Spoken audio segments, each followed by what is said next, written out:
สวัสดีค่ะวันนี้กลับมาพบกับแนนในรายการ Food Travel พารวยทำง่ายขายดีไม่มีเอาค่ะวันนี้แนนก็จะมีเมนูวุ้นฝอยทองมาทำให้ดูกันค่ะสำหรับเมนูนี้นะคะใครจะทำขายตามตลาดนัดหรือว่าทำขายในร้านคาเฟ่ก็ได้เป็นเมนูที่ดูน่าทานแล้วก็แบบไทยๆอีกด้วยถ้าใครสนใจเดี๋ยวเราไปดูวัตถุดิบแล้วก็ขั้นตอนในการทำกันเลยค่ะเรามาดูวัตถุดิบของวุ้นฝอยทองกันค่ะเริ่มด้วยนี่เลยค่ะฝอยทองค่ะน้ำเปล่าน้ำตาลทรายและผงวุ้นค่ะเดี๋ยวเราไปดูขั้นตอนในการทำกันเลย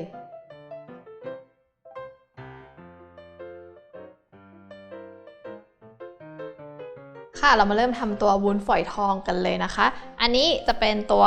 ผงตัวน้ำวุ้นที่แนนกำลังจะทำนะคะง่ายๆเราก็นำตัวผงวุ้นค่ะใส่ลงไปในน้ำตาลตัวนี้น่าจะลดน้ำตาลนิดนึงนะคะเพราะว่าฝอยทองก็หวานอยู่แล้วเนอะเลยไม่ต้องใช้น้ำตาลเยอะคนให้เข้ากันที่ทำแบบนี้เพราะว่าตัวผงวุ้นน่ะถ้าเราใส่ไปเดี่ยวๆอ่ะใส่ลงไปในน้ำเดี่ยวๆมันจะทำให้แบบเป็นเม็ดละลายยากถ้าเราใส่ไปพร้อมน้ำตาลมันละลายตัวผงวุ้นก็จะละลายตามไปด้วยนะคะทีนี้ใส่น้ำเปล่าไปในหม้อรอให้ร้อนนะคะให้แบบพอมีควันขึ้นอ่ะโอเคค่ะตอนนี้น้ำเราก็เริ่มร้อนแล้วนะคะจะเห็นมีควันขึ้นแล้วทีนี้เราก็ใส่ตัวผงวุ้นกับน้ำตาลลงไปเลยค่ะแล้วก็คนให้ละลายเราต้องทิ้งไว้ให้เดือดเลยนะคะเพราะว่าถ้าไม่ทิ้งไว้ให้เดือดอะน้ำของเราอะมันจะขุ่นแล้วก็ตัววุ้นอะมันจะทำงานไม่เต็มที่นะคะเดี๋ยวเราเอาไปเข้าตู้เย็นเงี้ยแล้วมันไม่เซตขึ้นมาอันเนี้ยก็ไม่ดีเนาะเดี๋ยวรอให้มันเดือดก่อน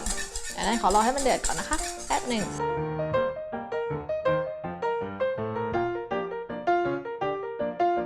โอเคค่ะตอนนี้น้ำก็เริ่มเดือดแล้วนะคะเดี๋ยวน่าจะปล่อยให้มันเดือดแบบเดือดพล่านยิ่งกว่านี้นะคะคนไปด้วย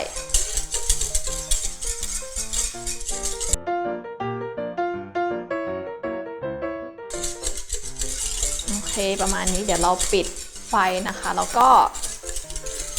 ทิ้งไว้ให้เย็นสักแป๊บหนึ่งแล้วเดี๋ยวเราค่อยมาดูว่าขั้นตอนต่อไปทำอะไรเดี๋ยวกลับมาดูกันค่ะตอนนี้ตัวน้ำวุ้นก็เริ่มจะเย็นลงแล้วนะคะอย่าให้ถึงกับเย็นมากนะคะเดี๋ยวมันจะเซตตัวเลยเพราะว่าวุ้นเรามันจะเซตเร็วนิดนึงทีนี้ก็ฝอยทองค่ะอันนี้หาซื้อได้ตามตลาดเนาะแต่ถ้าใครมีความสามารถหรือว่าดูเพจของเราแล้วดูเว็บของเราแล้วก็มันมีวิธีสอนทำอยู่นะคะก็ทำเองได้ค่ะถ้าไม่ได้จริงๆก็ตลาดเลยค่ะใส่ลงไปจะแค่พอสวยงามหรือว่าจะแน่นๆเลยก็ได้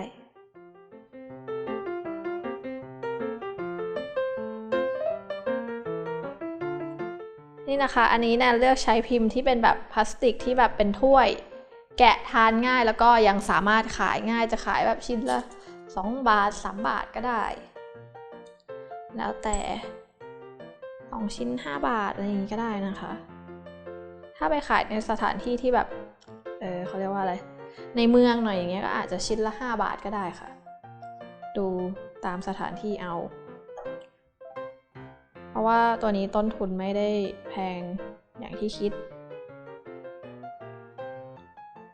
งั้นขอเพิ่มฝอยทองอีกนิดนึง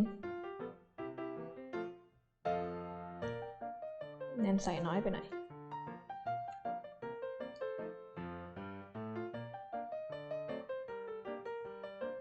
แล้วเดี๋ยวเราจะหยอดตัวน้ำวุ้นเลยค่ะประมาณนี้นะคะแล้วก็หยอดได้เลย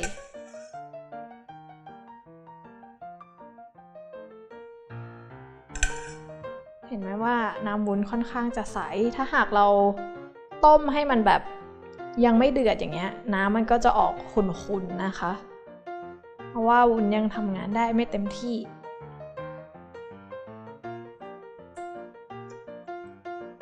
นี่หยิบทานก็ง่ายขายก็ง่ายแต่ถ้าหากใครอยากจะใช้เป็นแบบพิมพ์สี่เหลี่ยมอันเนี้ย ใส่ฝอยทองไปหมดเลยแล้วค่อยตามด้วยน้ำวุ้นก็ได้นะคะเราใช้วิธีตัดเอาแต่อันนี้แนนเลือกใช้ที่แบบมันง่ายกว่านั้นนี่ตามสะดวกได้เลยค่ะ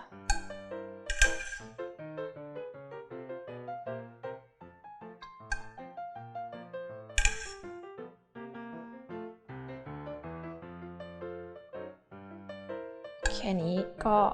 สร้างรายได้ให้เราแล้วค่ะโอเคประมาณนี้นะคะแล้วก็เดี๋ยวเราจะนำเข้าตู้เย็นนะคะแค่ช่องธรรมดาก็พอนะไม่ต้องแช่แบบช่องแช่แข็งนะคะเพราะว่าเดี๋ยวมันจะแข็งจนเกินไปจนเป็นน้ำแข็งเป็นเกล็ดน้ำแข็งเดี๋ยวมันจะไม่สวยแช่ในช่องธรรมดาก็ได้ค่ะสักประมาณ 1-2 ชั่วโมงค่ะเดี๋ยวกลับมาดูกันค่ะสำหรับวุ้นฝอยทองก็เสร็จเรียบร้อยแล้วนะคะอย่างนี้เลยใครจะขายเป็นแบบ2ชิ้น5 บาทหรือว่าจะแพ็คใส่กล่องสัก8ชิ้น20ก็ได้นะคะมันจะได้ดูแบบดูน่าทานเนาะแล้วก็ดูแบบเยอะหน่อยนี่นะคะถ้าหากใครอยากลองทำเมนูพารวยของเราเมนูนี้หรือว่าเมนูอื่นๆทั่วๆไปจะมีอีกเยอะแยะมากมายเลยค่ะสามารถเข้าไปดูที่เว็บไซต์ของเราได้นะคะที่ foodtravel.tv จะบอกขั้นตอนวิธีการทำแบบละเอียดเลยสำหรับวันนี้แนนไปก่อนนะคะสวัสดีค่ะ